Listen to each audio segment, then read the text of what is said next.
வணக்கம். என்றும் அன்புடன் என்றும் அன்புடன் அன்பே சிவம்.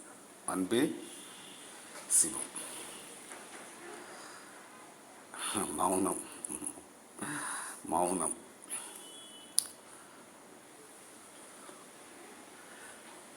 இறைவன் மௌனத்தில் இருக்கான்.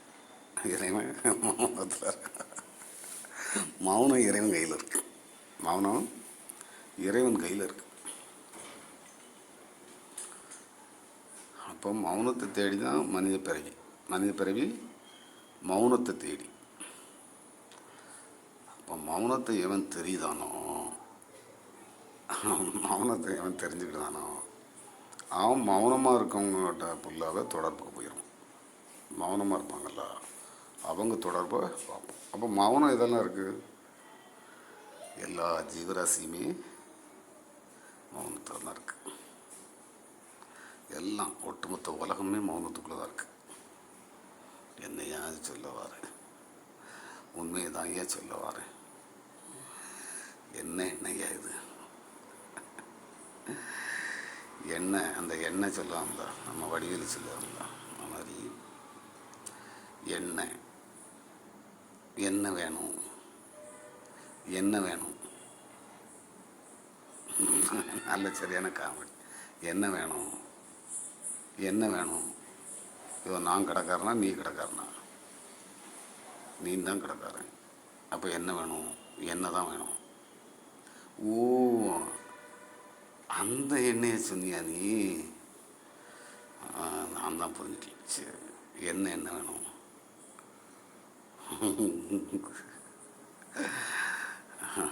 அப்போ அந்த எண்ணெய் காமெடியை பார்த்தீங்கன்னா இருக்கும். அதே மாதிரி தான் இது. மௌனம் ஒட்டுமொத்த உலகத்துக்கும் சொந்தம். அந்த மௌனத்தை மனிதன் எடுத்தே ஆவணும்.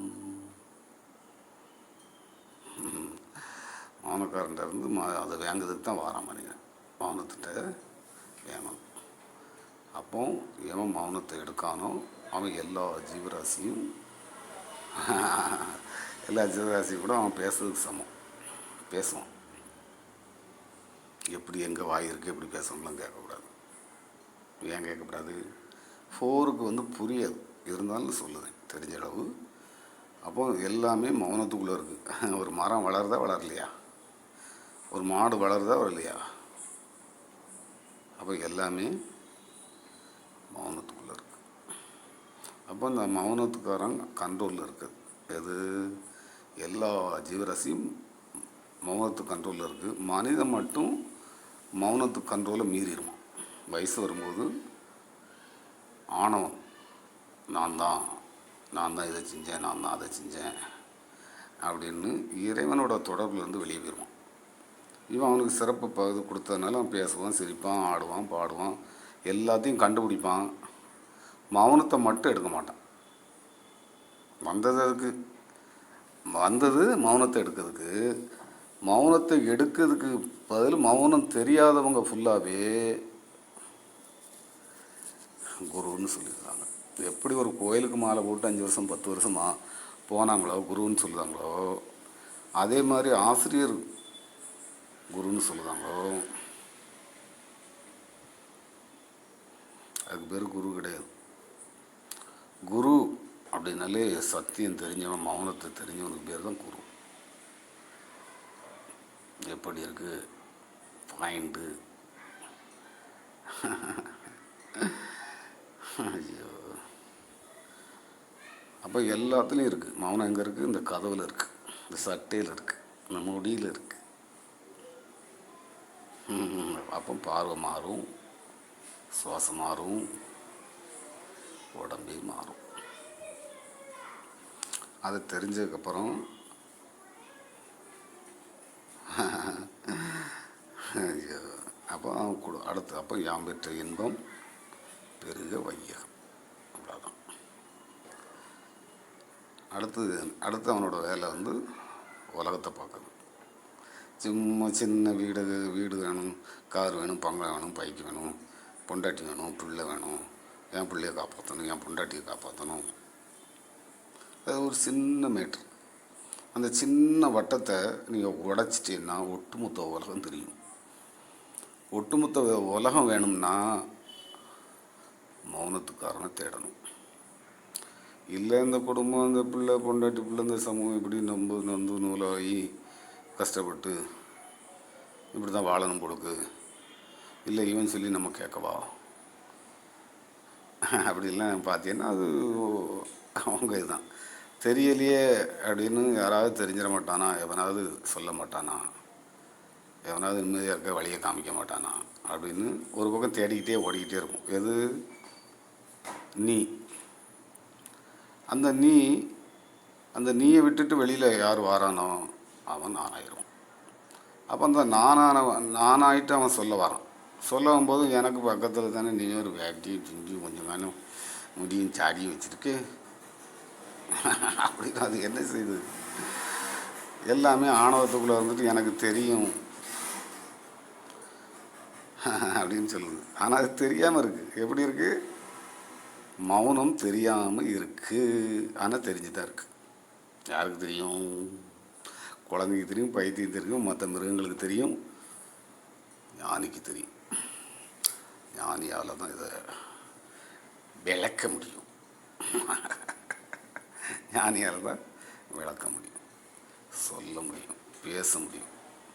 மற்ற ஜீவராசிக்கு அனுமதி இல்லை, அது சொல்லக்கூடாது. அது அஞ்ச கடக்கணும். அஞ்ச கடக்கிறதுக்கு தான் மௌனத்துக்காரன். மௌனமாகவே எல்லா ஜீவராசியும் கூட இருந்து அதை காப்பாற்ற வேலை மௌனத்தோட வேலை. உங்கள் வேலை உங்களை காப்பாற்றணும். உங்களை காப்பாற்றணும் அப்படின்னா மௌனத்தை சந்திக்கணும், மௌனத்துக்காரனை சந்திக்கணும். அது நீங்கள் எங்கே ஓடினாலும் சரி, தெரியும்னு சொல்லிட்டு அலைஞ்சாலும் சரி, வேறு யாராவது குருன்னு சொன்னாலும் சரி, மௌனம் தெரியுமா? 4லேருந்து 5க்கு போயிட்டானா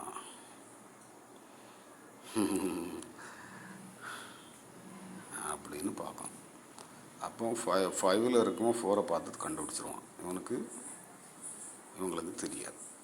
இந்த தெரியாதவங்க தான் எப்படி ஆன்மீகத்தில் 20 வருஷம் ஒரு கோயிலுக்கு மாலை போட்டு போனேன், 30 வருஷம் போட்டு போனேன், ஒரு கவிஞன் எப்படி பாட்டெல்லாம் எழுதிட்டு போகிறானோ இதே மாதிரி இவனும் ஒரு ஆன்மீகத்தில் எப்படி இப்போ நம்ம யேசுதாஸோ எஸ்பி பாலசுப்ரமணியமோ நமக்கு தெரிஞ்ச காலகட்டங்களில் உள்ளது இவங்க எப்படி பாடல் படித்தாங்க அப்படின்னு பார்த்தா ஆன்மீக பாட்டு அப்படி உருகி படிச்சிருப்பாங்க. அதே மாதிரி நீங்களாக நம்பிக்கிட்டு இருக்க ஞானிகள் மௌனம் தெரியாதவங்கோ, மௌனம் தெரியாதவங்க. அவங்க உங்களே மாதிரி மாடை நேசி, உயிரை நேசி, மற்ற ஜீவராசியை நேசின்னு சொல்லிட்டு போயிட்டான். மற்ற ஜீவராசியை சோறை போடு, தண்ணியை ஊற்று, அதை செய்யின்ட்டான். அது கண்ட்ரோல், மௌனத்துக்காரன் கண்ட்ரோல். மௌனம் தெரியாதவங்கள சொல்லி கொடுக்க உங்களே மாதிரி அதுவும் நம்மளை மாதிரி ஒரு உயிர், அதை நம்ம காப்பாற்றணும் அப்படின்னு நீங்கள் என்ன செய்தியா? அதை காப்பாற்றலாமான்னு ஓடுதியா? வந்தது எதுக்கு? உங்களை காப்பாற்றுறதுக்கு. உங்களை காப்பாற்றினீங்கன்னா மௌனத்தை எடுத்துட்டியா? மௌனத்தை எடுத்தீங்கன்னா மற்ற ஜீவராசிக்கு உங்களுக்கு கனெக்ட் ஆகுது. நீங்கள் சோறு போட வரல, மீனுக்கு சோறு போடவோ, பூனைக்கு சோறு போடவோ, எதுக்கும் சோறு போடவோ, நாயை காப்பாற்றல வரல. அதான் சத்தியம். அது மௌனத்துக்காரன் கண்ட்ரோல். அவன் தான் செஞ்சான், அவன் தான் பார்க்கணும். நீ பார்க்கக்கூடாது. நீ ஒன்றை பார்க்கணும். ஒன்றை பார்க்கறதுக்கு மட்டும்தான் அந்த பிறவி உனக்கு பேச கொடுத்து, சிந்திக்க கொடுத்து, அங்கே திரும்பலாமா, இங்கே திரும்ப, கண்ணு இப்படி இருக்குமா, அப்படி இருக்குமா, எப்படி செஞ்சான், அந்த கண்ணை செஞ்சது யாருன்னு கேள்வி கேட்க தகுதியில் நீ இருக்க. அதுதான் உனக்கு பேசுறதுக்கு உரிமை கொடுத்து என்ன வேணாலும் நீ விளாண்டுக்கோ, என்ன வேணாலும் விடும்.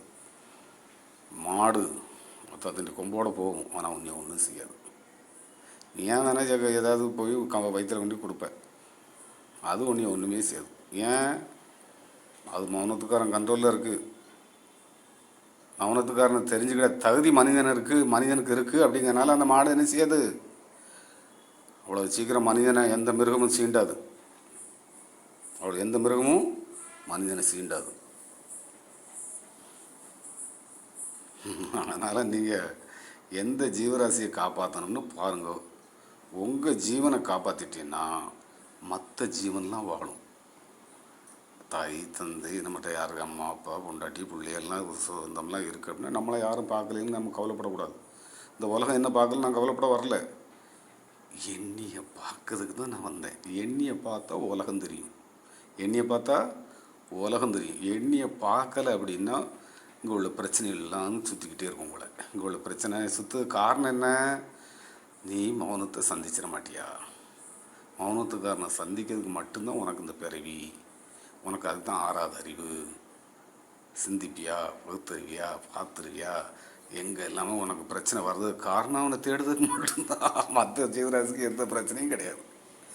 நீ என்னமோ அது பிரச்சனையில் இருக்க மாதிரியும், அது கொண்டு தண்ணி ஊற்றலாமா, இதுக்கு அதை போடலாமா, அதை போடலாமா, நீயே ஒரு பெரிய ஆன்மீகமாதிரியாக காமிச்சுக்கிடுவேன். நாங்கள் ஜீவராசிலாம் காப்பாற்றுவோம். அதுக்கு பேர் இல்லை, அது உங்களை காப்பாற்றணும். உங்களை காப்பாற்றிட்டீங்கன்னா மற்ற ஜீவராசி, இந்த ஒட்டுமொத்த உலகம் உங்களுக்கு சொந்தம். ஆமாம், மற்ற ஜீவராசி மரம் செடி கொடியெல்லாம் உங்கள்கிட்ட என்ன செய்யும்? நீங்களே பார்த்துக்கணும். மௌனம் தொடர்பில் இருக்கும். மௌனம் தொடர்பில் அது பேசும். மௌனம் மொழி பேசும். எப்படி ஒரு ஊமையும் பேசுதுன்னு பார்த்தீங்களா? ஒரு ஊமையும் ஒரு 4 ஊமை உட்காந்து பேசுறத பாருங்கள். பேசவே தெரியாது, உங்களை விட ஸ்பீடாக பேசும். உங்களுக்கு கூட கொஞ்சம் உளறிடும். அது ஊமை வந்து விளாண்டுரும். ஒரு 5-6 ஊமை உட்காந்து பேசட்டும், கை அங்கங்கே ஆட்டுவாங்க, அவங்களுக்கு புரியும். அதே மாதிரி மௌனத்துக்காரன் எல்லா ஜீவராசியும் பார்ப்பான். அதனால் நீங்கள் உங்களை பாருங்கள், உங்களை நேசிங்க. மற்றதெல்லாம் நீங்கள் எதுவுமே பார்க்கக்கூடாது. உங்களை பார்த்துட்டீங்கன்னா மற்றதெல்லாம் பார்க்கக்கூடிய சூழ்நிலை உங்களுக்கு கிடச்சிடும். அப்போ ஒட்டுமொத்த உலகம் வேணுமா, சின்ன குடும்பம் குட்டி இதிலே போதுமான பார்த்து அந்த குடும்பத்தில் விட்டுட்டு ஓட சொல்லலை. அதுலேயே இருந்துக்கிட்டு நம்ம என்ன செய்யணும்? அது வாழும். நீங்கள் மௌனத்தை சந்திச்சுட்டு அதே நிச்சயம் அது வாழப்போகுது. அதுபோக உங்கள் சொல்ல உங்கள் பொண்டாட்டி பிள்ளை யாருமே கேட்க மாட்டாங்க.